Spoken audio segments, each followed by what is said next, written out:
നിങ്ങളെ കാണാൻ പറ്റിയതിൽ ഇരിക്കാനുള്ള സന്തോഷവും ഭാഗ്യമൊക്കെ കേട്ടോ.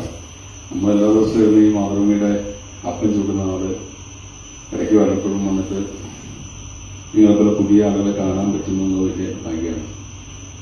ഞാനിപ്പോൾ ശരിക്കും ഇന്നലെ MRI സ്കാനിന് വിധേയനായി 10,500 രൂപ കൊടുത്തിട്ട് MRI സ്കാൻ ചെയ്തു. അപ്പൊ നട്ടലിന്റെ 5ാമത്തെ 6ാമത്തെ കശേരിയുടെ ഇടയിൽ ചെറിയ ജർക്കിങ് ഉണ്ടെന്നും ആ ഡിസ്കിൽ ചെറിയ പ്രശ്നമുണ്ടെന്നും റിലാപ്സസ് എന്താ പറയാം. വലത്തെ കൈ ഭയങ്കര തയ്പ്പാണ്, എഴുതുന്ന കൈ മരവിച്ചിരിക്കുകയാണ്. അപ്പോൾ അതിലൊരു നെക്ക് ഹോൾഡറൊക്കെ തന്നിട്ട് വിട്ടിട്ട് നടക്കണം. അപ്പൊ നിങ്ങളുടെ മുമ്പിൽ ആദ്യമായിട്ട് വരുമ്പോൾ അതിട്ട് അലമ്പായിട്ട് കാണണ്ട എന്ന് ഇരുത്തത് മുമ്പിൽ വെച്ചേക്കണം. അപ്പൊ എന്റെ കഴുത്തിനും കയ്യിലും പ്രശ്നമുണ്ടെന്ന് പറയാൻ വേണ്ടിയിട്ടാണ്. 30 വർഷമായി നമ്മൾ ജേർണലിസം ഞാൻ ചെയ്യുന്നു. 30 വർഷം കൊണ്ട് എന്ത് ഉണ്ടാക്കി എന്ന് വെച്ചാൽ ഈ ടൈപ്പ് ഉണ്ടാക്കി എന്നാണ്. കഴുത്ത് വയ്യ, കശേരി വയ്യ, കൈ വയ്യ. ജേർണലിസത്തെ പറ്റി നമ്മൾ സാധാരണ താങ്ക്ലെസ് ജോബ് എന്നൊക്കെ പറയാറുണ്ട്. നന്ദി കെട്ടാന്നല്ല, നന്ദി കിട്ടാത്ത ഒരു ജോലിയാണെന്ന് പറയാറുണ്ട്. നമ്മളെത്ര പണിയെടുത്താലും മറ്റാർക്കോ വേണ്ടിയിട്ട് ആണ് നമ്മൾ പണിയെടുക്കുന്നതൊക്കെ പറയാം. അങ്ങനെ നിങ്ങളുടെ വീര്യം കെടുത്താനെങ്കിലും ശ്രമിച്ചാൽ നിങ്ങൾ നല്ല തക്കതായ മറുപടി കൊടുക്കണം. കാരണം അത് ആർക്കും വേണ്ടിയിട്ടില്ല, നമുക്ക് വേണ്ടി തന്നെയാണ് നമ്മൾ ജോലി ചെയ്യുന്നത് കേട്ടോ. ശമ്പളം വേറൊരു കാര്യമാണ്.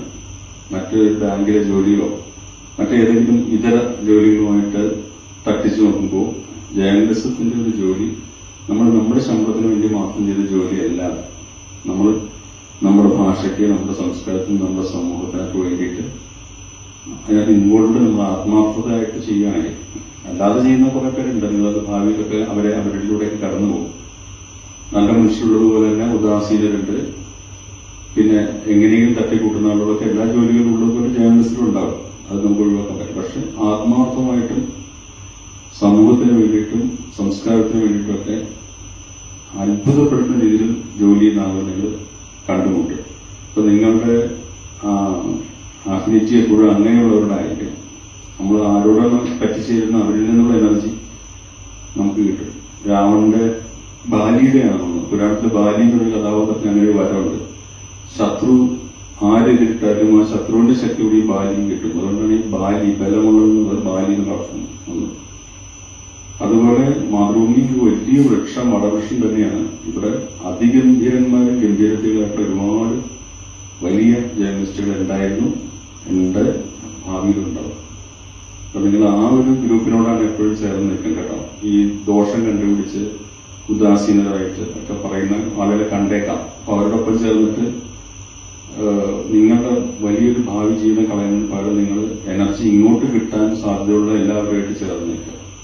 അറിവായിട്ടും ഇൻസ്പിറേഷനായിട്ടും ധ്യാനമായിട്ടും വിശുദ്ധമായിട്ടും. ചിലർക്ക് വലിയ അറിവൊന്നും ഉണ്ടാവില്ല, പക്ഷെ ആ വിശുദ്ധമുണ്ടെന്ന് നമുക്ക് മനസ്സിലാവും സംസാരിക്കും ചില കാര്യങ്ങൾ അങ്ങനെയുണ്ട്. അപ്പോൾ ഞാൻ ജേർണലിസം പഠിച്ച ആളാണ്. ജേർണലിസം ഭാരതീയ വിദ്യാഭവനിലാണ് പഠിച്ചത്, എറണാകുളത്ത്. ഞാൻ എറണാകുളം മഹാരാജാസ് കോളേജിൽ MA മലയാളമാണ് പഠിച്ചത്. എന്ന് പറഞ്ഞ് നിങ്ങൾക്ക് എന്തെങ്കിലും ഇൻസ്പിറേഷൻ കിട്ടാണെങ്കിൽ കിട്ടിക്കൊണ്ടെന്ന് കഴിഞ്ഞിട്ടാണ്. അപ്പോൾ എനിക്ക് ഫസ്റ്റ് റാങ്ക് ഉണ്ടായിരുന്നു MAക്ക്. ഞാൻ ഫസ്റ്റ് ഗ്രൂപ്പും സെക്കൻഡ് ഗ്രൂപ്പും ഒന്നിച്ച് പഠിച്ച ആളാണ് ഡിഗ്രിക്ക്. അതായത് എയ്തർ ഡോക്ടർ ഓർ എഞ്ചിനീയർ എന്നുള്ളൊരു ഭ്രാന്തണ്ടായ സമയത്ത് എന്റെ അമ്മയച്ഛനും അങ്ങനെ പറഞ്ഞ് എന്നെ ചേർത്തു. സെക്കൻഡ് ഗ്രൂപ്പ് സെന്റ് ആൽബർട്ട്സിൽ ചേർന്ന് പഠിച്ചു. ഫസ്റ്റ് ഗ്രൂപ്പ് ഒരു പാരൽ കോളേജിൽ മാത്തമാറ്റിക്സ് പഠിച്ചു. ഞാൻ കടങ്ങല്ലൂർ ചെറിയ ഗ്രാമത്തിൽ നിന്ന് എറണാകുളം വലിയ ഗ്രാമത്തിൽ നിന്നപ്പോൾ എല്ലാ അലമ്പൂരിലും ചെന്ന് വിട്ടു. ചാരായം കുടിക്കാൻ തുടങ്ങി, ഈ വേടം വലിക്കുന്ന സാധനമൊക്കെ വലിക്കാൻ തുടങ്ങി. അങ്ങനെ ആ പ്രായത്തിൽ അതെല്ലാവരും അതിലൂടെയൊക്കെ ഒന്ന് കടന്നു പോകും. ഒന്നും തെറ്റായിട്ട് വലിയ അപരാധമായിട്ട് നിൽക്കുന്നത് അതൊക്കെ അറിയണം. നമ്മൾ എന്താണ് അത് പത്രപ്രവർത്തനം പ്രത്യേകിച്ച് അറിയണം. അതൊക്കെ എന്തായിരുന്നു എന്ന് അറിയണം. അതിനകത്ത് മുഴുകാനെന്നല്ല പറയുന്നത്. അപ്പൊ അങ്ങനെ ഞാൻ സെക്കൻഡ് ഗ്രൂപ്പ് കഷ്ടി കടന്നുകൂടി ഫസ്റ്റ് ഗ്രൂപ്പ് എഴുതാൻ പറ്റിയില്ല. അപ്പൊ എനിക്ക് എൻട്രൻസ് എന്നുള്ള സ്വപ്നം അതൊക്കെ പോയി. 50% മാർക്കാണുള്ളത്, അത് എഴുതാൻ അങ്ങനെ പറ്റില്ല. അങ്ങനെ ഞാൻ ആലോചിക്കുമ്പോൾ പാരലൽ കോളേജിന്റെ പീഡിയുടെ മീതൊരു കോളേജ് എന്ന് പറയും. പാരലൽ കോളേജിന്റെ മീത് മലയാളം പഠിക്കാൻ എനിക്ക് മലയാളത്തിന് ഇംഗ്ലീഷിനായിരുന്നു ഏതാണ്ട് ഫുൾ മാർക്ക് ഉണ്ടായിരുന്നു ഡിഗ്രിക്ക്. കാരണം എനിക്ക് ഇഷ്ടമുള്ള വിഷയങ്ങളായിരുന്നു. ബാക്കി എല്ലാവരും ജസ്റ്റ് കടന്നുകൂടുകയായിരുന്നു. സുവോളജി, ബോട്ടണി, ഫിസിക്സ് ഒക്കെ.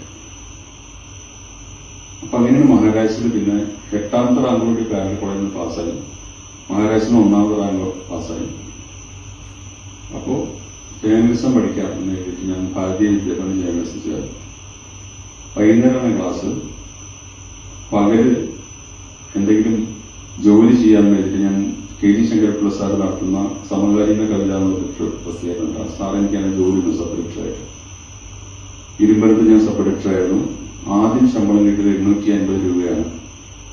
അപ്പൊ ഞാൻ അതിന് കുറച്ച് പൈസ എടുത്ത് മദ്യപിച്ചു.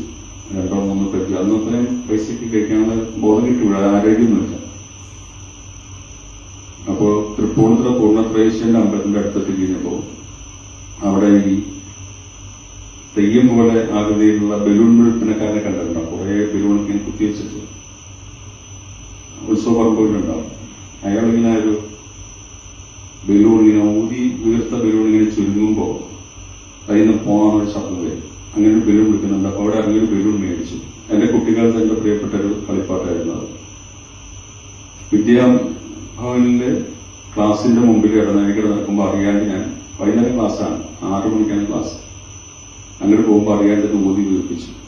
ആ ശബ്ദം കേട്ടിട്ട് പ്രിൻസിപ്പൾ ഇറങ്ങി വന്നിട്ട് എന്നെ അവിടെ നിന്ന് പറഞ്ഞു. ഞാൻ എന്റെ ജേർണലിസം മുടങ്ങിപ്പോയ കഥ പറയാനാണ് ഞാൻ പറഞ്ഞത്. ജേർണലിസം എനിക്ക് അങ്ങോട്ട് പോകാൻ പറ്റില്ല. അവിടെ ഭയങ്കര സ്ട്രിക്റ്റ് ആയിട്ടുള്ള വലിയ സ്റ്റാൻഡേർഡുള്ള കുട്ടികളൊക്കെ പഠിക്കുന്ന സ്ഥാപനമായിരുന്നു അത്ര. ഒന്നും എനിക്കറിയില്ലായിരുന്നു. ഈ ബലൂൺ ഊതി ശബ്ദം ഉണ്ടാക്കി നിശബ്ദത ഭജിച്ച ആളെ, അത് മദ്യപിച്ചു വന്നിട്ട് നിശബ്ദത ഭജിച്ച ആളെ അവര് പുറത്താക്കി എന്നെ തിരിച്ചെടുക്കാനൊക്കെ ശ്രമിച്ചു. എന്നെ വിളിച്ചു പറഞ്ഞ് പോയില്ല. അങ്ങനെ ജേർണലിസം പഠിക്കാൻ ചേർന്നിട്ട് അവിടുന്ന് പുറത്താക്കിയ ഒരാളാണ് നിങ്ങൾ ജേർണലിസം കുട്ടികൾക്ക് ക്ലാസ് എടുക്കാൻ വന്നത് നിങ്ങൾ അറിയിക്കാൻ വേണ്ടി പറഞ്ഞ ആദ്യമായിട്ട്. അപ്പൊ നിങ്ങൾ വിചാരിക്കും എനിക്ക് എന്തെങ്കിലും അധിക യോഗ്യത ഉണ്ടാവുമെന്ന്. എനിക്കുള്ള യോഗ്യത ആകെ ഇതാണ്. ജേർണലിസം ക്ലാസ്സിൽ നിന്ന് പുറത്താക്കപ്പെട്ട കുട്ടിയാണ് ഞാൻ. പിന്നെ പ്രൂഫ് റീഡറായിട്ട് മാതൃഭൂമിയിൽ ചേർന്നു. അവിടുന്ന് ബാലഭൂമി എന്ന് പറഞ്ഞിട്ട് കുട്ടികളുടെ പ്രസിഡന്റ് പറഞ്ഞിട്ട് എന്നെ അങ്ങോട്ട് മാറ്റി സബ് എഡിറ്ററാക്കി. പിന്നെ കുറെ കാലം 15 വർഷം ബാലഭൂമിയിലായിരുന്നു. പിന്നെ ഒരു 7 വർഷം ഞാൻ വാരാന്തപത്രത്തിന്റെ ചുമതലയായിരുന്നു. പിന്നെ ഇന്റർനാഷണൽ ഡെസ്കിന്റെ ചുമതലയായിട്ട് 5-6 വർഷം ഉണ്ടായിരുന്നു. പിന്നെ ഓൺലൈനിൽ കുറച്ച് 6 മാസം ഓൺലൈൻ ജോലി ചെയ്തു. പിന്നെ മാതൃഭൂമി ആഴ്ചപ്പതിപ്പിൽ പ്രത്യേക സാഹിത്യത്തിൽ എന്നെ ചുമതല ഏൽപ്പിച്ചു. അങ്ങനെ 5-6 വർഷമായിട്ട് മാതൃഭൂമി ആഴ്ചപ്പതിപ്പിന്റെ ചുമതലക്കാരനാണ്. അപ്പോ ഞാൻ പറഞ്ഞു എന്ന് വെച്ചാൽ ചില യാദൃച്ഛികതകൾ, ചില ആകസ്മികതകളൊക്കെ നമ്മുടെ ജീവിതത്തിൽ എല്ലാ രംഗത്തും ഉള്ളതുപോലെ നമ്മുടെ ജോലിക്കാര്യത്തിലും ഉണ്ടാവും. നിങ്ങളെല്ലാവരും പത്രപ്രവർത്തകരാവാൻ പ്രാർത്ഥിച്ചു വളർന്നിരുന്നായിരിക്കില്ലെന്ന് എനിക്കറിയാം. പത്രപ്രവർത്തനം നമ്മുടെ അവസാനത്തെ ഓപ്ഷനാണ്. അല്ല, ഈ സമയത്തുമ്പോഴാണ് ഇങ്ങനെ ജോലി ഉണ്ടോ എന്നവരെ നോക്കാം. മറ്റെടുത്ത് കിട്ടിയില്ല, ഇവിടെ കിട്ടിയില്ല, എന്നിവിടെ പോവാം. മാതൃഭൂമിയിൽ ഞാൻ തുടങ്ങിയിട്ടൊന്ന് കേൾക്കുന്നു, അവിടെ നോക്കാം, ട്രൈ ചെയ്യാം. സിനിമയിലൊക്കെ വാർത്ത എന്നുള്ള സിനിമയിൽ മഞ്ജു വാര്യർ നല്ലരസമായിട്ട് അഭിനയിക്കുന്നുണ്ട്, അപ്പൊ അതുപോലെയൊക്കെ ചെയ്യാം എന്ന് വിചാരിക്കും. അല്ലെങ്കിൽ മറ്റേ സിനിമയിൽ മമ്മൂട്ടി പത്രപ്രവർത്തനമായിട്ട് കസറുന്നുണ്ട്, അപ്പൊ ഞാൻ അതുപോലെ ആവാം. അങ്ങനെ വിചാരിച്ച അവസാനം ഒന്നും ചെയ്യുന്നതാണ് മതി. പക്ഷേ വൺസ് ഇറ്റ് ഈസ് നമ്മൾ അതിലേക്ക് ഏർപ്പെട്ട് കഴിഞ്ഞാൽ ഒരു പുതിയ ലോകം തുറന്നു വരും. നമുക്ക് മറ്റെല്ലാ ജോലികളേക്കാൾ ഗംഭീരമായ ഒരു ജോലിയാണിതെന്ന് മനസ്സിലാവും. അത് വെറുതെ പുങ്ങച്ചം പറയല്ല ഞാൻ. കാരണം നേരത്തെ പറഞ്ഞതുപോലെ നമുക്ക് മറ്റെല്ലാ ജോലിക്കാരും ചെയ്യുന്നതിനേക്കാൾ ഒരു പടി അധികം നമുക്ക് ചെയ്യാൻ പറ്റും സമൂഹത്തിൽ. നമ്മുടെ പേര് ഓർക്കുമ്പോൾ ഭാവിയിൽ ഒരാൾ ബഹുമാനത്തോടെ എഴുന്നേറ്റ് നിൽക്കുന്ന തരത്തിൽ എന്തെങ്കിലും നമുക്ക് ചെയ്യാൻ പറ്റുന്ന ജോലിയാണ് പത്രപ്രവർത്തനം.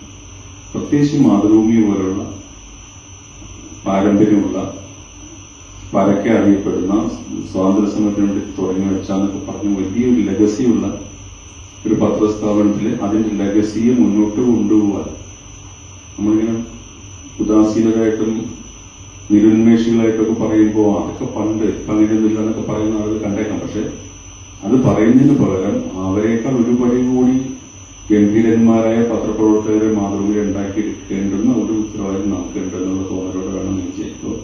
ഇവിടെ നിങ്ങളുടെ സ്റ്റുഡൻസ് ആണ്. ഇത് കഴിഞ്ഞാൽ മാതൃഭൂമി ജോലി കിട്ടുമെന്നുള്ള ഉറപ്പൊന്നുമില്ല. എന്നാലും കിട്ടും എന്നുള്ളൊരു ആന്റിസിപ്പേഷൻ, ഒരു പ്രതീക്ഷയിലാണ് ഞാനത് പറയുന്നത്. കിട്ടട്ടെ, നിങ്ങൾക്ക് എല്ലാവരും കിട്ടട്ടെ.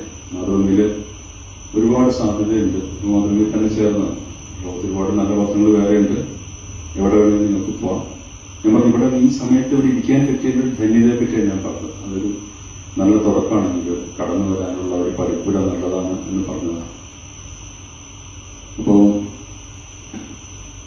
പത്രപ്രവർത്തനം എന്ന് പറയുന്നത് നിങ്ങൾ ക്ലാസ്സുകളിലൊക്കെ പഠിച്ചിട്ടുണ്ടാവും. അത് കരദൂഷണത്തിന്റെ സ്വഭാവത്തിൽ തുടങ്ങിയതാണ് ശരിക്കും. ചൈനയിലെ രാജകൊട്ടാരത്തിന്റെ ചുമരുകളിൽ ഒപ്പിച്ചു വെച്ച അജ്ഞാത കർത്തൃകങ്ങളായിട്ടുള്ള അനോണിമസ് ആയിട്ടുള്ള ചില വാർത്തകളാണ് പത്രപ്രവർത്തനം തുടക്കം എന്ന് പറയുന്നത്. വളരെ ചരിത്രാതീത കാലം എന്ന് പറയാൻ സ്ഥലത്ത് എഴുത്ത് കണ്ടുപിടിച്ചതിന് ശേഷം രാജകൊട്ടാരത്തിന്റെ അകത്ത് നടക്കുന്ന ചില കാര്യങ്ങൾ, നടന് രാജ്ഞിയായിട്ട് എന്താ ഇടപാടുണ്ടെന്ന് കേൾക്കുന്നു, അല്ലെങ്കിൽ രാജാവ് ചരസ് വലിക്കുന്നുണ്ടെന്ന് കേൾക്കുന്നു എന്നൊക്കെ പറഞ്ഞിട്ട് ഒപ്പിച്ച് പീക്കിംഗ് എന്ന് പറയുന്ന പെക്കിംഗ് ഗസറ്റ് എന്നാണ് ആ പത്രത്തിന്റെ പേര്, ആദ്യത്തെ പത്രത്തിന്റെ പേര്. അതായത് എഡിറ്റർ ആരാണെന്ന് പറയാൻ ധൈര്യമില്ലാത്ത, ലേഖകൻ ആരാണെന്ന് പറയാൻ ധൈര്യമില്ലാത്ത ഏതൊക്കെയോ വാർത്തകൾ, കൊട്ടാരത്തിന്റെ അകത്ത വാർത്തകൾ പുറത്തേക്ക് എത്തിക്കുന്ന രൂപത്തിലാണ് തുടങ്ങിയത്. അതായത് പരദൂഷണമായിട്ടാണ് അല്ലെങ്കിൽ ദുഷിപ്പായിട്ടാണ് പത്രപ്രവർത്തനത്തിന്റെ ആരംഭം. ഈ ദുഷിപ്പിനെയും പരദൂഷണത്തെയും ഉദാത്തമാക്കിയതിന്റെ ചരിത്രമാണ് ലോക പത്രപ്രവർത്തന ചരിത്രം എന്ന് പറയുന്നത്. അതായത് അതിഗംഭീരന്മാരായിട്ടുള്ള പത്രപ്രവർത്തകര് ഒരുപക്ഷെ ക്രിയേറ്റീവ് ആയിട്ട് എഴുതുന്നവരുടെ അത്രയും നിലവാരത്തിലേക്ക് ഇതിനെ കൊണ്ടുവന്നതിന്റെ കഥയാണ് പത്രപ്രവർത്തന ചരിത്രം. അതുകൊണ്ടാണ് നമ്മൾ പഴയ കാലത്തെ കുറെ പേരുകൾ കേൾക്കുമ്പോൾ ബഹുമാനത്തോടെ നമ്മുടെ ഹൃദയം സുരേഷ് ശർമ്മ രാമകൃഷ്ണനുള്ള കേൾക്കുമ്പോൾ നിരവധിയായിട്ടുള്ള മലയാളത്തിൽ നിങ്ങൾക്ക് ഓർമ്മയിലുള്ള എല്ലാ പത്രപ്രവർത്തകരും ഇപ്പം മാതൃകയിലുള്ളവരെ അടക്കം എൻ കൃഷ്ണവാര്യർ, MT തുടങ്ങിയ ആനുകാലികളുടെ പത്രാധിപന്മാരടക്കം KP കേശവമേനോൻ മുതലുള്ള ഇങ്ങോട്ടുള്ള വലിയ ഒരു നിലയെപ്പറ്റി ഓർക്കുമ്പോൾ നമുക്ക് ബഹുമാനം തോന്നുന്നത് അവര് പരദൂഷണ പ്രവണത മാത്രമായി തുടങ്ങിയ മനുഷ്യനിൽ അന്തർലീനമായിട്ടുള്ള മറ്റുള്ളവരെ പറ്റി ദോഷം പറയുക എന്നുള്ള ആ സംഗതിയെ സമൂഹത്തിന് ഗുണമുള്ള ഒരു വലിയ സാധ്യതയാക്കിയിട്ട് വളർത്തി എന്നുള്ളതാണ് നമ്മുടെ അതിൻ്റെ ഒരു വലിയൊരു തലം എന്ന് പറയാം. അവിടെയാണ് നമുക്ക് ചെയ്യാനുള്ളത്. ഒന്നുകിൽ നമ്മളൊരു ശ്രദ്ധിക്കാതെ വിട്ടാൽ അത് വീണ്ടും അതിന്റെ പഴയ സ്വഭാവം കാണിക്കും. എന്ത് സ്വഭാവം? വെറും പരദൂഷണവും പുലർത്തിയും തന്നെയായി മാറും. നമ്മൾ പത്രവാർത്തകളും ചാനൽ വാർത്തകളും ശ്രദ്ധിച്ചു നോക്കിയാൽ നമ്മുടെ കണ്ണിൽ തെളിയുന്ന ഒരു കാര്യം, ഇത് വെറും പുലർത്തിയാണല്ലോ, ഇത് വെറും പരദൂഷണമാണല്ലോ, ഇത് വെറും മേഷനയും കുശുമ്പും മാത്രമാണല്ലോ എന്ന് തോന്നിക്കുന്ന ആ ഘട്ടം വരുമ്പോൾ നമ്മുടെ വാർത്തയുടെ സ്വഭാവവും ആ വാർത്തയുടെ നിലവാരവും കുറയണമെന്നാണ് അർത്ഥം. അതിനർത്ഥം അതിൽ നിന്നുണ്ടായ സാധനം തന്നെയാണ്. നായ എന്ന് പറയുന്ന ജീവി ഭയങ്കര വിശ്വസ്തനും അനുസരണയുള്ളവനും നന്ദിയുള്ളവനൊക്കെയാണ് നമ്മുടെ പ്രിയപ്പെട്ട പട്ടിയാണെങ്കിലും അത് കാട്ടിലെ ചെന്നായിന്ന് ഉണ്ടായതാണ്. ചെന്നായിയാണ് അതിന്റെ ഉത്ഭവം. അതിനെ ടേം ചെയ്ത് മെരുക്കിയെടുത്താണ് നമ്മുടെ പട്ടിയാക്കി മാറ്റിയത് മനുഷ്യൻ. അതുപോലെ കൂട്ടം ചേരാനും കൂട്ടുകൂടി കടിക്കാനുള്ള സ്വഭാവം നമ്മുടെ നാടൻ പട്ടികളിലുണ്ട്.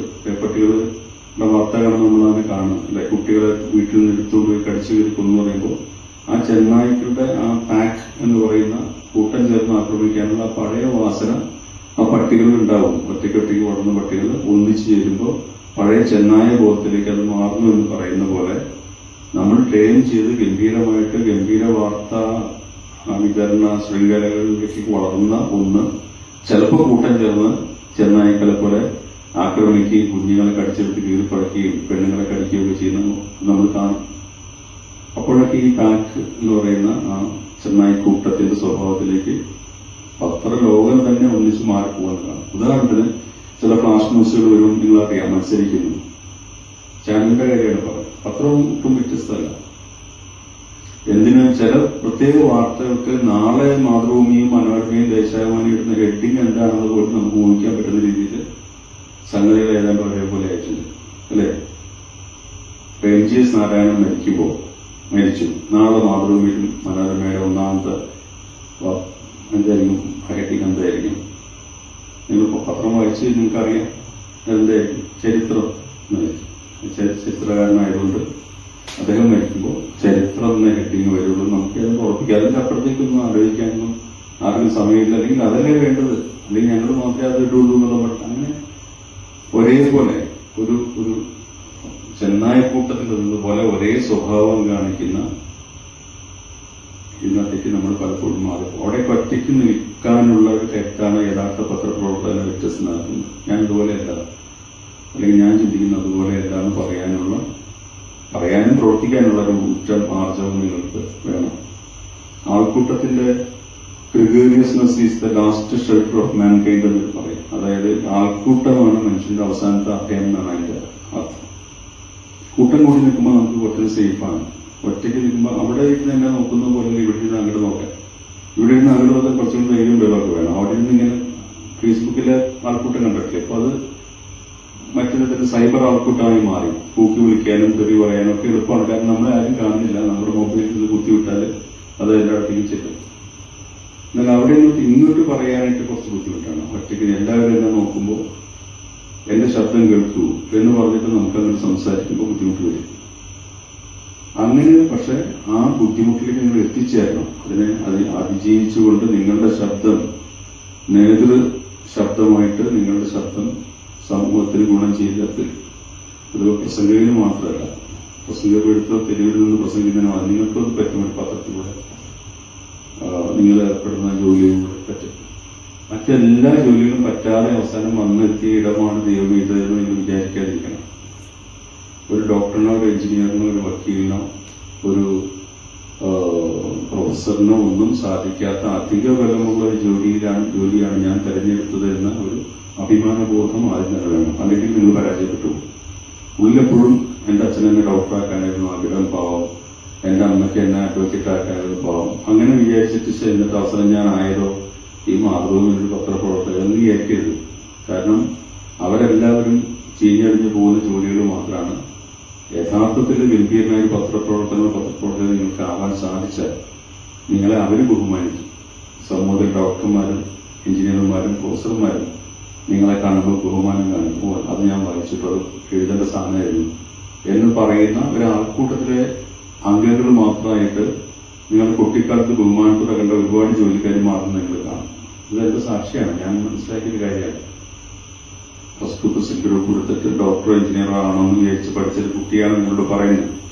അങ്ങനെ ഒരുപാട് ഡോക്ടർമാർ എഞ്ചിനീയർമാർ എന്റെ ആരാധകരായിട്ടൊക്കെ ഇപ്പോഴുണ്ട്. അവർ വന്ന് കൈതലും വേണ്ടി സന്തോഷമാണ്. ഇവരെ പോലെ ആകാൻ പറ്റാതെ തോറ്റുപോയൊരു കുട്ടിയായിരുന്നു ഞാൻ എന്ന് എന്റെ ഉള്ളിൽ ഈ കുട്ടി പറയുന്നുണ്ടെന്ന് ഞാൻ നിങ്ങളോട് പറയും.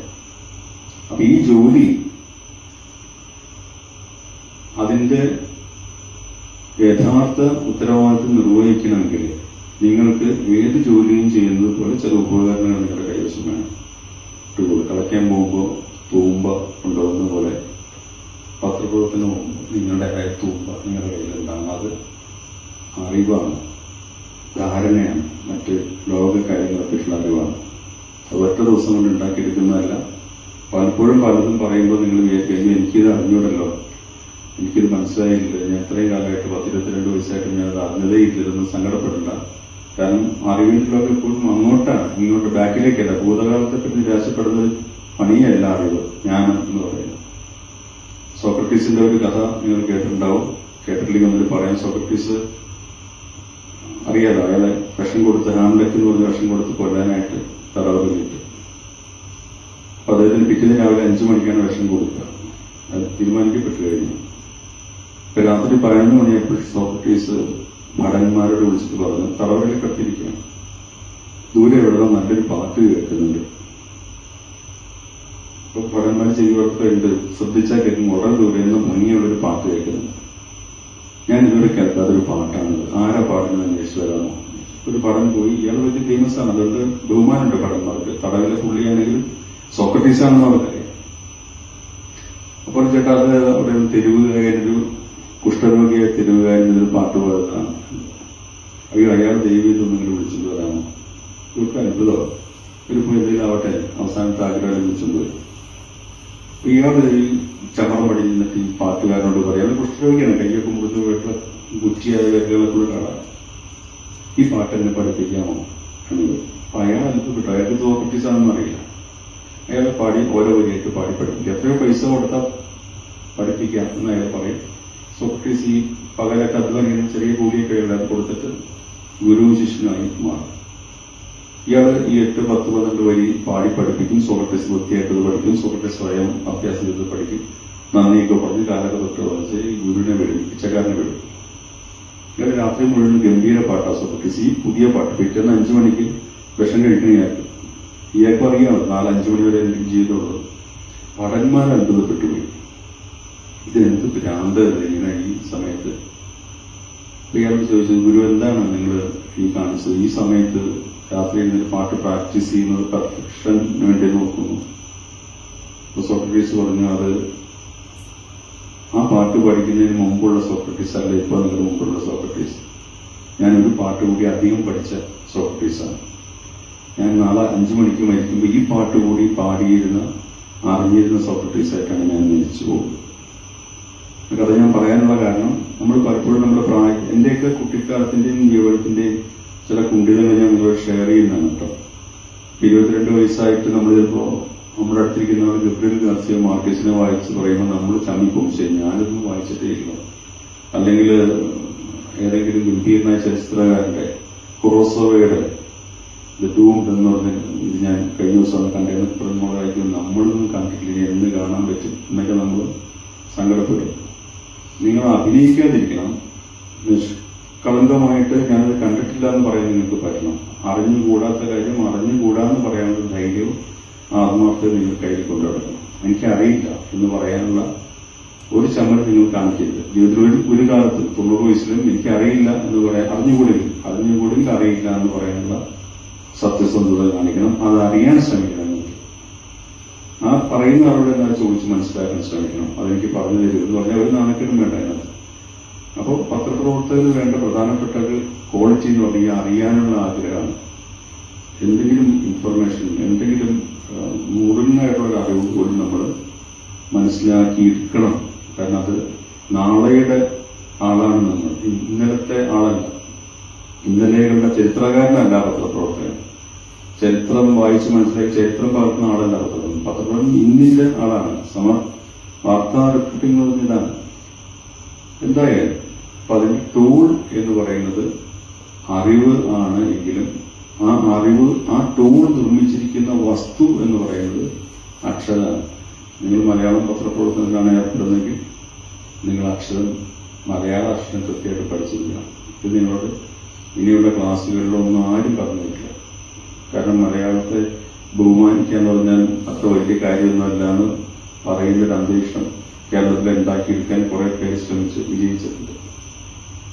ഇപ്പൊ മലയാളം 51 അക്ഷരമേ ഉള്ളൂ. 54 മുമ്പുണ്ടായിരുന്നു. 51 അക്ഷരമേ ഉള്ളൂ. ഈ 51 അക്ഷരം നിങ്ങൾ ഇന്ന് രാത്രി ഞാൻ പറഞ്ഞതിന്റെ അപേക്ഷ പ്രകാരം ഒരു വെള്ള കടലാസ് എഴുതി നോക്കണം. ആരോടും ചോദിക്കാൻ. നിങ്ങൾക്കത് അറിയണം എന്ന് നിങ്ങളുടെ ഉള്ളിലുണ്ടാവും.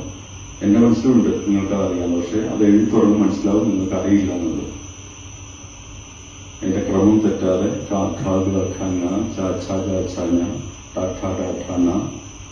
അതിന് കായ്ക്കുന്ന ചായച്ച് ഞായ അതിന്റെ ഓരോന്നിന്റെ വ്യത്യാസമുണ്ട്. ഖരം എന്നാണ് നമ്മളത് പറയാം. മലയാളം പഠിക്കാത്ത കുട്ടികൾക്ക് അതിന്റെ അടുത്തത് ഖ ആണ്. അതങ്ങനെ തന്നെ ഉച്ചരിച്ചും മനസ്സിലാക്കിയും പഠിക്കണം. ക ചന്ദ്രക്കര ഹ ചിലപ്പോൾ ഒന്നിച്ച് പറയുന്ന സാധനമാണ് ഖ എന്ന് പറയുന്നത്. രണ്ടാമത്തെ അക്ഷരം ഖ. പിന്നെ ഗാനത്തിന്റെ ഗാനം കഴിഞ്ഞിട്ട് ഘോഷം എന്ന് പറയുന്ന സംഗതി ഗായോടൊപ്പം അധികം ഹ, എല്ലാത്തിന്റെ ഒപ്പം ഹ എന്നൊരു അക്ഷരം ചേർക്കാൻ അടുത്ത അക്ഷരം ഉണ്ടായിരുന്നു. ഗ എന്ന് പറയും. ഘടികാരം എന്ന് പറയും. അങ്ങനെ തന്നെ അത് മനസ്സിലാക്കുക. നിങ്ങൾ ചാനലിൽ കയറുമ്പോൾ, ചാനലിലാണ് കയറുന്നതെങ്കിൽ അല്ലെങ്കിൽ പത്രത്തിലാണ് എഴുതുന്നതെങ്കിൽ ഇതെല്ലാം. ഇപ്പൊ ഞങ്ങളുടെ മാതൃഭൂമിയിലൊരു തമാശ ഉണ്ടായി. പശുവിന്റെ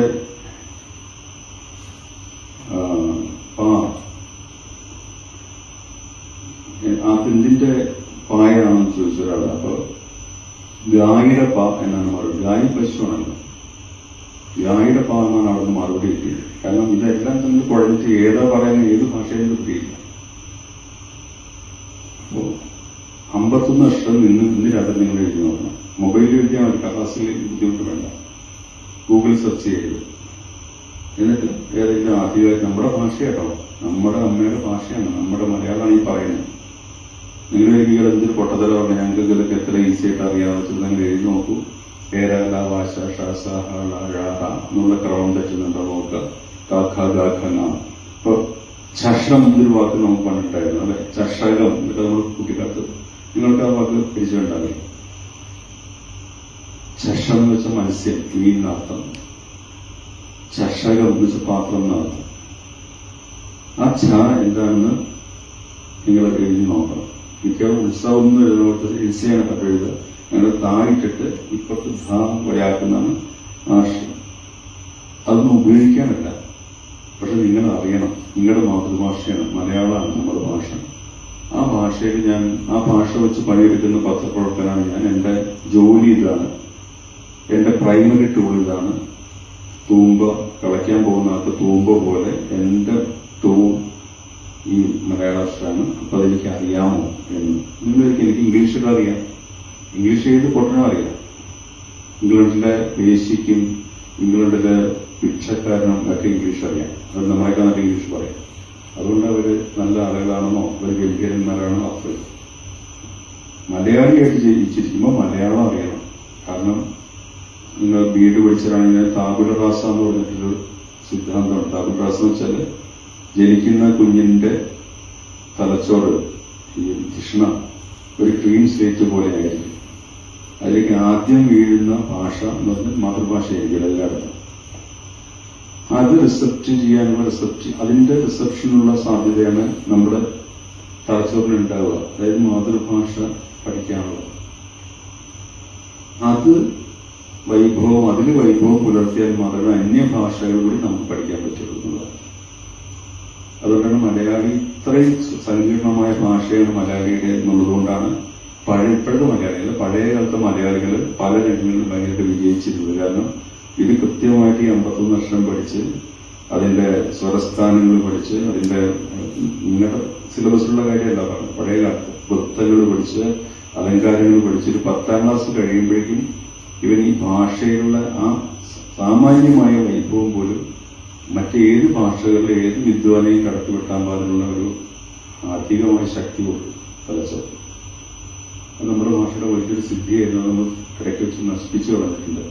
അത് പല രാഷ്ട്രീയമായ കാരണങ്ങളൊക്കെ ഉണ്ട്, അതിൽ ഞാൻ പോകുന്നില്ല. പക്ഷെ അങ്ങനെ ഒരു സംഗതി ഇത് കേവലമായ ഭാഷാ പ്രാന്തല്ലാട്ടെ പറയും. ഞാനിപ്പോൾ ഇംഗ്ലീഷുകാരനായിട്ടാണ് ജനിച്ചു കഴിഞ്ഞാൽ ഇംഗ്ലീഷിന് വേണ്ടിയിട്ട് തന്നെ പറയും. ഞാൻ ഉത്തരേന്ത്യയിലാണ് ജനിച്ചു കഴിഞ്ഞാൽ ഹിന്ദിക്ക് വേണ്ടി തന്നെ പറയും. ഇതൊരു സാമാന്യ അവബോധം ഉണ്ടാക്കുമെന്ന് എന്നോട് പറഞ്ഞു. മലയാളം അറിഞ്ഞൂടെ, എന്താ അതിന് പറഞ്ഞേ എന്ന് നിങ്ങൾ ഒരിക്കലും ഈ സിനിമാ നടികൾ പറയില്ല. എന്താ പറയാ എന്ന് പറയില്ല. ഇത് അവർക്ക് അറിയില്ലല്ലോ. മലയാളം പറയാൻ അവർക്ക് അറിയില്ല എന്ന് പറയുമ്പോൾ നമ്മളെന്താ അഭിമാനത്തോടെ അവളെ നോക്കി ബഹുമാനിക്കും എന്നാണ് വിചാരം. പാവം മലയാളം പറയാൻ ബുദ്ധിമുട്ടുണ്ട് കുട്ടി, അല്ലെങ്കിൽ നന്നായിട്ട് മലയാളം പറയുന്നത് ബഹുമാനിക്കും എന്നൊക്കെ പറയുന്ന അങ്ങനെയൊന്നല്ല. ഇത് വളരെ പ്രാഥമികമായിട്ടുള്ള കാര്യമാണ്. നമ്മുടെ ഭാഷയാണ് നമ്മുടെ ടൂൾ, നമ്മുടെ ഉപകരണം, നമ്മുടെ ജോലിയുടെ ഉപകരണം. അത് ഇനിയിപ്പോ നിങ്ങൾ പത്രപ്രവർത്തനം അല്ല എങ്കിൽ പോലും ഇപ്പൊ നോക്കൂ, പുതിയ കാലത്തെ ഡോക്ടർമാരെ പറ്റിയ ഒരു സർവേ ഞാൻ വായിച്ചു, എല്ലാ ഇന്ത്യയിലെ. അപ്പൊ മലയാളത്തിന്റെ ഭാഗത്തത് വായിച്ച് പറഞ്ഞതെന്ന് വെച്ചാൽ നേരിടുന്ന ഏറ്റവും വലിയ പ്രശ്നം 30 വയസ്സിൽ ഡോക്ടർമാരുടെ കാര്യം പറയുന്നത്. അവർക്ക് സാധാരണ ജനങ്ങളുമായിട്ട് ആശയവിനിമയം ചെയ്യാനുള്ള ഭാഷയില്ല. ഇംഗ്ലീഷ് മീഡിയത്തിൽ നിങ്ങൾക്കറിയാം, ഇംഗ്ലീഷ് മീഡിയത്തിൽ പഠിച്ചു വരുന്നു.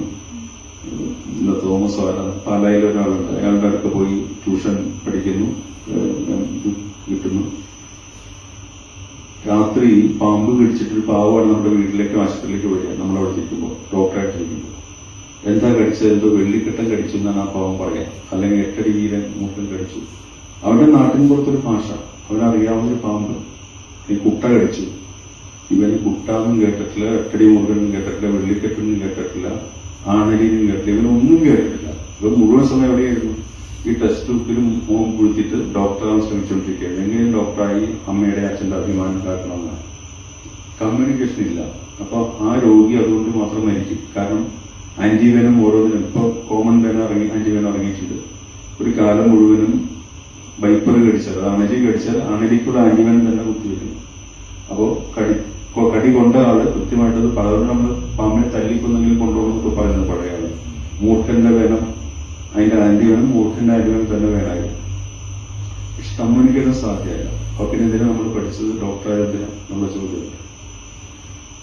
അതിനേക്കാൾ പ്രധാനം പത്രപ്രവർത്തനം. കാരണം നമ്മുടെ ജോലി ഈ വാക്ക് മാത്രമാണ്. മലയാളം വാക്കുകൾ മാത്രമാണ്. അതിങ്ങനെ തട്ടിപ്പൊപ്പിച്ച് വെക്കുന്ന സാധനമല്ല. കൃത്യമായിട്ട് കമ്മ്യൂണിക്കേറ്റ് ചെയ്യാനുള്ള, കൃത്യമായിട്ട് പറയുവാനുള്ള ഒരു സംഗതി നമ്മുടെ കയ്യിൽ വേണം മലയാളത്തിൽ പറയുവാനായി. ഇപ്പോൾ ഫീച്ചർ റൈറ്റിങ്ങിനെ പറ്റി നിങ്ങൾ പറയാമെന്നാണ് എന്നോട് സന്ധ്യ പറഞ്ഞിട്ടുള്ളത്. ഞാനിപ്പോൾ അങ്ങനെ പൊതുവായിട്ട് അങ്ങനെ പറയുന്നില്ല. കാരണം ക്ലാസ് എടുത്തിട്ട് പഠിപ്പിക്കാൻ പറ്റിയ കാര്യങ്ങളെല്ലാം നിങ്ങൾക്ക് മനസ്സിലാവും, പോകെ മനസ്സിലാവും. നിങ്ങളത് വായിച്ച് സ്വന്തം നിലയ്ക്കാനും മനസ്സിലാക്കേണ്ട കാര്യമാണ്. എന്നാലും പൊതുവായിട്ടുള്ള ചില കാര്യങ്ങൾ പറയാം. ഇപ്പോ ഫീച്ചർ എന്നൊക്കെ പറയുമ്പോൾ നമ്മൾ പത്രവാർത്തയിൽ നിന്ന്, കേവലമായ പത്രവാർത്തയിൽ നിന്ന് ഫീച്ചർ റേറ്റിംഗ് ഉയർത്തുന്ന ചില ഘടകങ്ങളുണ്ട്. അതിനകത്ത് വൈകാരിക അംശം നമുക്ക് ചേർക്കാം. പത്രവാർത്തയിൽ നമുക്ക് അങ്ങനെ ചേർക്കാൻ പറ്റില്ല. ഫീച്ചർ ആകുമ്പോൾ നമുക്ക് വൈകാരിക അംശങ്ങൾ ചേർക്കാം, നമ്മുടെ ഭാഷാവുമായി കൂടി ചേർക്കാം. നമ്മളതുവരെ വായിച്ച ലേഖനങ്ങൾ, നല്ല നോവലുകൾ, നല്ല കഥകൾ, നല്ല കവിതകളൊക്കെ നമുക്ക് തന്ന ഭാഷാ സ്വാധീനം നമുക്ക് അതിനകത്ത് ഉപയോഗിക്കാം. അതിനൊരു മാനവികമായ തലത്തിലേക്ക് ഉയർത്താം. അങ്ങനെ പല സാധ്യതകളോട് വാർത്തയിൽ നിന്നും ഫീച്ചർ റേറ്റിംഗ് കുറച്ചുകൂടി വ്യത്യസ്തമാണ്. നമുക്ക് എല്ലാവർക്കും ഞാൻ പറയാതെ നിങ്ങൾക്ക് അറിയാവുന്ന. പക്ഷെ അധികമായിട്ട് എനിക്ക് പറയാനുള്ളത്, ഇപ്പോൾ എഴുത്തുകാർ, ഞാനിപ്പോൾ കഥയും നോവലൊക്കെ എഴുതുന്ന ആളാണ് എന്ന് നിങ്ങൾക്ക് അറിയണമെന്ന് അറിയാം. അത്യാവശ്യം കഥയും നോവലൊക്കെ എഴുതിയിട്ടുള്ള ആളാണ് മലയാളത്തിൽ. മാതൃഭൂമി ആഴ്ചബുക്കിന്റെ ചുമതലക്കാരനും പത്രാധിപരായിട്ട് ജോലി ചെയ്യുന്ന ആളാണ്. രണ്ടിടത്തും ഞാൻ ഉപയോഗിക്കുന്ന ഭാഷ മലയാളമാണ്. എന്റെ കൈവശമുള്ള വൊക്കാബുലറി വെച്ചാൽ ഈ 51 വർഷം കൊണ്ടുണ്ടാക്കുന്ന ഭാഷയാണ്.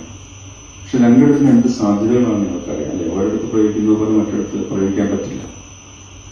കടന്നലും തേനീച്ചയും പോലെ വ്യത്യാസമുണ്ട് പത്രപ്രവർത്തനം സാഹിത്യകാരും തമ്മിൽ. ഒരാള് വാക്കിന്റെ മധു തേൻ ശേഖരിച്ചുകൊണ്ട് സംഭരിക്കുന്ന ഒരാളാണ്. ഭാവിയിലേക്ക് ഇരിക്കുമ്പോഴും അത് കൂടുതൽ മൂല്യവത്തായി തീരുന്ന വാക്കിന്റെ മധു ശേഖരിക്കുന്ന മധുമക്ഷികയാണ് സാഹിത്യകാരനെങ്കിൽ, മറ്റത് കടന്നൽ അന്നത്തെ കുത്തി കാര്യം നടത്തുന്ന പത്രപ്രവർത്തനം, അന്നത്തെ കുത്തിൽ ഒരു സ്റ്റിംഗ് ഓപ്പറേഷൻ എന്ന് മാത്രമേ ഉള്ള ഒരാളാണ് പത്രപ്രവർത്തകൻ.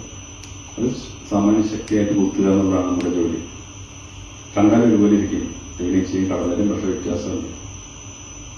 ഇത് അങ്ങനെയുള്ള കുറെ എഴുത്തുകാർ നമുക്ക് മുമ്പുണ്ടായിരുന്നു. ഉദാഹരണത്തിന് ഗബ്രിയേൽ ഗാർസിയ മാർക്കേസ് എന്ന് പറഞ്ഞ് നിങ്ങൾ കേട്ടിട്ടുണ്ടാകും. ലോകത്തിലെ വലിയ എഴുത്തുകാരിൽ ഒരാളാണ്. 4 വർഷം മരിച്ചുപോയി. അദ്ദേഹം ഞാൻ എപ്പോഴും ക്ലാസ്സുകളിൽ പറയാറുള്ള ഒരു കാര്യം, എനിക്ക് ഭയങ്കര അത്ഭുതം തോന്നിയിട്ടുള്ള ഒരു കാര്യമാണ്.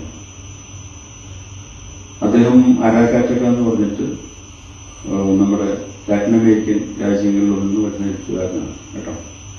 ജന്മനാടാണ് ഈ അരാക്കാറ്റക്ക എന്ന സ്ഥലം. സ്പാനിഷ് എഴുത്തുകാരനാണ്. ഒരു നോവൽ പറഞ്ഞിട്ട് എഴുതിയ നോവലിന്റെ പേര് പറഞ്ഞു, ഗബ്രിയേൽ ഗാർസിയ മാർക്കേസിന്റെ ഒരു പുസ്തകത്തിന്റെ പേര് പറഞ്ഞു, വേറൊരെണ്ണം പറഞ്ഞു. വലിയ സന്തോഷമൊക്കെ അറിയാം. അപ്പൊ അദ്ദേഹം വളരെ ചെറിയ 1955 അദ്ദേഹം ജോലി ചെയ്തിരുന്ന ചെറിയ പെറുവിയൻ പത്രത്തിന് വേണ്ടിയിട്ട് അക്കാലത്ത് കേട്ടിരുന്ന ഒരു സംഭവത്തെ ആസ്പദിച്ച് ഒരു ലേഖനം, ഒരു പറഞ്ഞ ഫീച്ചർ തയ്യാറാക്കാൻ പോകും. അത് സംഭവം ഇതാണ്: കരീബിയൻ കടലിൽ ഒരു ചരക്ക് കപ്പല് സഞ്ചരിക്കുമ്പോൾ കാറ്റിലും കോളിലും പെടുകയും അതിലെ ജീവനക്കാരൊക്കെ മുങ്ങി മരിച്ചുപോയെന്ന് കരുതുകയും ചെയ്തു. 10ഓളം ജീവനക്കാരുടെ കാർഗോ ആയിരുന്നു, ചരക്ക് കപ്പലായിരുന്നു. 10 ജീവനക്കാരും മുങ്ങി മരിച്ചുപോയെന്നാണ് കണക്ക് കിട്ടിയത്. ഒന്നും കിട്ടിയില്ല, കപ്പൽ മുഴുവൻ പോയി. പക്ഷെ കുറെ കഴിഞ്ഞപ്പോൾ 10 ദിവസം കഴിഞ്ഞപ്പോൾ ഒരു ചെറിയ മരപ്പലകയിൽ പിടിച്ചു നീന്തി ലൂയിസ് അലജാൻഡ്രോ എന്ന് പറയുന്ന ഒരാൾ കരക്കടിഞ്ഞു. അലക്സാൻഡ്രോ എന്ന വാക്കിന്റെ അവരുടെ പ്രൊനൗൺസ് ജെ ആണ്. അലജാൻഡ്രോ എന്ന് പറഞ്ഞ ആള് കരക്കടിഞ്ഞു. അപ്പൊ ഈ ലൂയിസ് അലജാൻഡ്രോ കരക്കടിഞ്ഞപ്പോൾ അത്ഭുതമായിരുന്നു. കാരണം ഒരു ഭക്ഷണമില്ല, കടലുകാർക്ക് ഒരു ഭക്ഷണമില്ല, ശുദ്ധജലം കിട്ടുന്നില്ല. 10 ദിവസം മനുഷ്യന് 3 ദിവസമൊക്കെ നമുക്ക് അത്യാവശ്യം ഭക്ഷണമില്ലാതെ പിടിച്ചിരിക്കാൻ പറ്റും. പക്ഷെ വെള്ളമില്ലാതെ അതിൽ പെട്ടെന്ന് മരിച്ചു. ഭക്ഷണത്തേക്കാൾ പെട്ടെന്ന് വെള്ളമില്ലാതെ മരിച്ചു. നിർജ്ജലീകരണം വന്ന് അതിൽ പെട്ടെന്ന് മരിച്ചു. അപ്പോ ഇയാൾ ജോലി ചെയ്ത പത്രത്തിൽ നിന്ന് ഇയാളൊരു കുട്ടിയാണെന്ന് മാർക്കേസ് ചെറിയ പയ്യനാണ്. ഒരു അസൈൻമെന്റ് മേടിച്ചിട്ട് ഈ ലൂയിസിനെ ഇന്റർവ്യൂ ചെയ്യാനായിട്ട് പോയി. അപ്പൊ അയാൾ പറഞ്ഞ 10 ദിവസം അയാൾ കടലിൽ അലഞ്ഞിറങ്ങി തരിക്ക ഈ മരപ്പലകളിൽ കപ്പലിന്റെ ഒരു ശിഷ്ടം പൊളിഞ്ഞിട്ട് ഭാഗമാണ്. അയാൾ അത് സംഭവങ്ങളൊക്കെ ഈ മാർക്കേസിനോട് പറഞ്ഞു. മാർക്കേസ് ഒന്ന് പ്രസിദ്ധനായ എഴുത്തുകാരനെയല്ല, നിങ്ങളെപ്പോലെ ചെറിയ കുട്ടിയാണ്. അദ്ദേഹം ജോലി ചെയ്ത പത്രത്തിൽ 14 ദിവസം തുടർച്ചയായിട്ട് പത്രത്തിന്റെ 4-ാം പേജിലെ ഒരു സ്റ്റോറി ആയിട്ട് ഇത് എഴുതി. അതായത് ലൂയിസ് അലജാൻഡ്രോയുടെ സാഹസിക ജീവിതം, കടലിലെ സാഹചര്യം എഴുതി. The story of a shipwrecked sailor എന്നായിരുന്നു അതിന്റെ പേര്. കപ്പൽ ഛേദം വന്ന ഒരു നാവികന്റെ കഥ എന്നായിരുന്നു അതിന്റെ പേര്. അത് ഭയങ്കരമായിട്ട് ഹിറ്റായി. എല്ലാവരും കാത്തിരുന്ന് വായിച്ചു, പരസ്പരം പറഞ്ഞ് വായിച്ചു. അത് 60-ല് അത് പുസ്തകമാക്കണമെന്ന് ആഗ്രഹം വന്നപ്പോ മാർക്കേസ് അന്ന് ഈ ഏകാന്തതൊന്നും എഴുതിയിട്ടില്ല, ലീവ് സ്റ്റോൺ പോലും ആദ്യത്തെ പുസ്തകം പോലും എഴുതിയിട്ടില്ല. അപ്പൊ അദ്ദേഹം ഒരു നന്മ കാണിച്ചു. പുസ്തകമാക്കുമ്പോ ആ പുസ്തകത്തിന്റെ എഴുത്തുകാരന്റെ പേര് ലൂയിസ് അലജാൻഡ്രോ എന്നായിരിക്കും, എന്റെ പേരായിരിക്കില്ല. കാരണം അത് അദ്ദേഹത്തിന്റെ കഥയാണ്, ഒന്നും ഞാൻ കൂട്ടിച്ചേർത്തിട്ടില്ല. അതിൽ പറഞ്ഞ അതുപോലെ തന്നെ എഴുതിയിരിക്കുകയാണ്. അതായത് കപ്പൽ ഈ പലകത്തട്ടിൽ വന്നിരുന്ന ഒരു കടൽക്കാക്കയെ പിടിച്ച് കടിച്ചു നിന്ന കഥയൊക്കെയാണ്. നിങ്ങളത് വായിക്കാൻ മനസ്സിലാവും. വിശന്നിട്ട് വേറെ നിർത്തിയൊന്നുമില്ല. മഴ പെയ്യുമ്പോൾ വായ തുറന്ന് വെള്ളം പിടിച്ച് കുടിച്ചു. ഈ കടൽക്കാക്കയെ തലയ്ക്ക് പിടിച്ചു കൊന്നു. ചാടുന്ന മത്സ്യങ്ങളെ ചാടി പിടിച്ചിട്ട് പച്ചയ്ക്ക് തിന്നു. അങ്ങനെയാണ് ഈ 10 ദിവസം പിടിച്ചിരുന്നത്. മാത്രമല്ല ഈ പുസ്തകത്തിന്റെ റോയൽറ്റി ഇയാൾക്ക് കൊടുക്കണം എന്നും പറഞ്ഞു. അങ്ങനെ ഈ ലൂയിസ് അലജാൻഡ്രോയുടെ പേരിലാണ് the story of a shipwrecked sailor എന്ന് പറഞ്ഞ പുസ്തകം അച്ചടിക്കപ്പെട്ടത്. അയാൾക്ക് അതിന് റോയൽറ്റി കിട്ടി. അയാളുടെ പുസ്തകമായിരുന്നത് അത്ര വിറ്റഴിക്കപ്പെട്ടൊന്നുമില്ല. പിന്നീട് അത് വിവർത്തനം ചെയ്ത് പ്രസിദ്ധീകരിക്കാനുള്ള അവകാശം വന്നപ്പോൾ അത് മാർക്കേസിന്റെ അയാൾക്ക് മാർക്കേസ് പിന്നീട് പ്രസിദ്ധനായി. മാർക്കേസ് ഇങ്ങനെ ഒരു പണി ചെയ്തിരുന്ന അവർക്ക് അറിയാം. അപ്പൊ അത് മറ്റിതര ഭാഷകളിലേക്ക് അത് മാർക്കേസ് ചെയ്ത ആദ്യത്തെ പുസ്തകം അതാണ് ശരിക്കും. അങ്ങനെ വെച്ചാൽ ഇയാൾ കേസ് കൊടുത്തു, മാർക്കേസ് എന്നെ പറ്റിക്കാൻ ശ്രമിച്ചു എന്ന് പറഞ്ഞിട്ട്. പിന്നെ അയാൾ ഞാൻ ചെയ്ത് തെറ്റാണെന്ന് കേസിൽ നിന്ന് ഒഴിവാക്കി. മാർക്കേസിന് അയാൾ മാപ്പ് പറഞ്ഞു. 2000-ല് നമ്മൾ 25 വർഷം മുമ്പ് ഈ ലൂയിസ് അലജാൻഡ്രോ മരിച്ചു, വയസ്സായിട്ട് മരിച്ചു. ഇപ്പൊ പക്ഷെ ആ പുസ്തകം അറിയപ്പെടുന്നത് മാർക്കേസിന്റെ പുസ്തകമായിട്ടാണ്. മാർക്കേസിന്റെ പ്രധാനപ്പെട്ട പുസ്തകങ്ങളിലൊന്നാണ് the story of a shipwrecked sailor എന്ന് മലയാളത്തിൽ വിവർത്തനമുണ്ട്.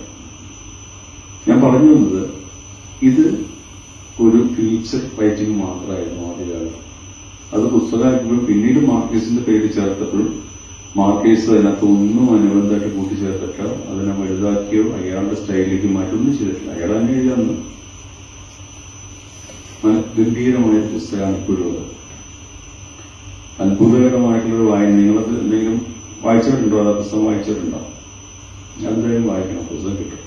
നിങ്ങൾ പത്രപ്രവർത്തനമാകുമ്പോൾ തീർച്ചയായിട്ടും വായിക്കണം. കാരണം മാർക്കേസ് ഗംഭീരമായ പത്രപ്രവർത്തനമായിരുന്നു. പിന്നീട് അയാൾ ആ ജോലി ചെയ്തു, അവസാന കാലം വരെ ആ ജോലി ചെയ്തു. പക്ഷെ പത്രപ്രവർത്തനത്തിന്റെ ആ ഫീച്ചർ എഴുത്ത് എന്ന് പറയുന്ന കേവലമായ ഫീച്ചർ എഴുത്തിനെ ക്രിയേറ്റീവ് റൈറ്റിംഗ്, അയാൾ വ്യാപരിച്ചിരുന്ന നോവൽ എഴുത്ത് എന്ന് പറഞ്ഞ ക്രിയേറ്റീവ് റൈറ്റിംഗുമായിട്ട് കൂട്ടിമുട്ടിച്ചൊരു വലിയ സ്പേസാണത്. അതുകൊണ്ടാണ് ഞാൻ ആ പുസ്തകം നിങ്ങൾ വിദ്യാർത്ഥികളോട് പ്രത്യേകിച്ച് എടുത്തു പറയാൻ കാരണം, എപ്പോഴും പറയുന്നതുകൊണ്ടാണ്. അത് നിങ്ങളൊരു അതിനെപ്പറ്റി മനസ്സിലാക്കാൻ നിങ്ങൾ ഉപയോഗിക്കേണ്ട ഒരു ടൂളാണ് നിങ്ങൾ ഭാവിയിൽ ഉപയോഗിക്കുന്നത്. അതായത് ഒരു വലിയ എഴുത്തുകാരന്റെ കയ്യിൽ കിട്ടുമ്പോൾ എങ്ങനെയാണ് സാധാരണ ഫീച്ചർ റൈറ്റിംഗ് അതിഗംഭീരമായി മാറുന്നത് നിങ്ങൾ കാണാൻ പറ്റും. ഒന്നും നുണ എഴുതാൻ പറ്റില്ല. ഫീച്ചർ റൈറ്റിംഗ് നുണ എഴുതാൻ പറ്റില്ല, സത്യം മാത്രമേ എഴുതാവുള്ളൂ. കാരണം അതുകൊണ്ടാണ് മാർക്കേസ് അയാളുടെ പുസ്തകമൊക്കെ എന്ന് പറഞ്ഞത്. എനിക്ക് റോയൽറ്റി വേണ്ട, അദ്ദേഹത്തിന്റെ പുസ്തകം, കാരണം അദ്ദേഹത്തിന്റെ അനുഭവമാണ് എന്ന് പറയും. നമ്മളിപ്പോ ആടുജീവിതം നജീബിന്റെ കഥ ബെന്യാമിൻ എഴുതിയ പോലെ അല്ല കേട്ടോ. നിങ്ങൾ മനസ്സിലാക്കുന്ന താരതമ്യം ചെയ്യരുത്. അതിൽ ബെന്യാമിന്റെ നിലപാടുകൾ കൂട്ടിച്ചേർത്തിട്ടുണ്ട്, അതിന് ഘടന കൊടുത്തിട്ടുണ്ട്. നജീബിന്റെ ജീവിതം ബെന്യാമിൻ നേരിട്ട് കേട്ടതാണെങ്കിൽ തന്നെ ബെന്യാമിനെ നോവലാക്കാൻ വേണ്ടിയിട്ട് അതിന്റെ പലതരത്തിൽ അതിന്റെ ഘടനാപരമായിട്ടുള്ള സവിശേഷത വരുത്തി എഴുത്തുകാരുടേതായ കുറെ കാര്യങ്ങൾ കൂട്ടിച്ചേർത്തിട്ടുണ്ട്. ഈ പറഞ്ഞ അങ്ങനെയല്ല, അത് ആസിറ്റീസ് ആണ്. കേട്ട് ആ തിരുമോഷണം കേട്ട് തന്നെ എഴുതുകയാണ് ചെയ്തത്. പിന്നെ നമുക്കൊരു പാഠമാണ്, അക്ഷരാർത്ഥ ടെക്സ്റ്റാണ് അത് ജേർണലിസം കുട്ടികൾക്ക്. എങ്ങനെയാണത് ഒരു കേവലമായ ഫീച്ചർ റൈറ്റിംഗ് ഉദാത്തമായ സാഹിത്യത്തിന്റെ ഒരു പദവിയിലേക്ക് ഉയർന്നത് എന്നുള്ളത് നമ്മൾ മനസ്സിലാക്കാൻ പറ്റും. അപ്പൊ നിങ്ങൾക്ക് ചിലപ്പോൾ നിങ്ങൾ കുട്ടിക്കാലത്ത് കവിതയൊക്കെ എഴുതിയിട്ടുണ്ടാവും. നിങ്ങളുടെ SSC ബുക്കിന്റെ ഒഴിഞ്ഞ 10ാം ക്ലാസ്സിലെ കണക്ക് പുസ്തകത്തിന്റെ പിൻപോട്ടൽ നിങ്ങൾ ചില കവിതകളൊക്കെ എഴുതിയിട്ടുണ്ടാവും. ചിലർ കഥകളുടെ പരീക്ഷിച്ചിട്ടുണ്ടാവും. കോളേജ് മാഗസിനിൽ കഥ വന്നിട്ടുണ്ടാവും, കവിത എഴുതിയിട്ടുണ്ടാവും. അല്ലെ, ഫേസ്ബുക്കിൽ 1-2 ചെറിയ കവിത എഴുതിയിട്ടപ്പോൾ പലരും നല്ലതാണെന്ന് പറഞ്ഞിട്ടുണ്ടാവും. നമ്മൾ നമ്മുടെ ഉള്ളിൽ തന്നെ ചെറിയ എഴുത്തുകാരനാണോ നമ്മൾ സംശയം വരുന്നത് ചില സമയത്ത്. അതിനകത്ത് നിരുത്സാഹപ്പെടുത്താനുള്ളതൊന്നും പറയാനില്ല. കാരണം ഗംഭീരനായ എഴുത്തുകാരനേക്കാൾ ഒട്ടും ചെറുതല്ല ഗംഭീരനായ പത്രപ്രവർത്തകർ. കാരണം മാർക്കേഴ്സ് അത് പല വഴി പറഞ്ഞിട്ടുള്ളതാണ്. ഗംഭീരനായ എഴുത്തുകാരനേക്കാൾ ഒട്ടും താഴെയുള്ള പദവിയല്ല ഗംഭീരനായ പത്രപ്രവർത്തകർ. ബഹുമാനം മാത്രം തോന്നിക്കേണ്ടുന്ന ഒന്നാണ്. അത് നന്നായി ചെയ്താൽ അത് പക്ഷെ സ്വീകരിക്കേണ്ടുന്ന രീതികൾ നിങ്ങൾ ജീവിതത്തിൽ തന്നെ പഠിച്ചിരിക്കണം. അത് ഏതെങ്കിലും ഗുരുമുഖത്തിന് കിട്ടാവുന്ന ഒന്നും പത്രപ്രവർത്തനമില്ല. വീണ്ടും വീണ്ടും പത്രങ്ങളെല്ലാം വായിക്കുക, ആനുകാര്യങ്ങൾ വായിക്കുക, മലയാളത്തിലെ പ്രധാനപ്പെട്ട കൃതികളെല്ലാം നിർബന്ധമായിട്ടും വായിക്കാം.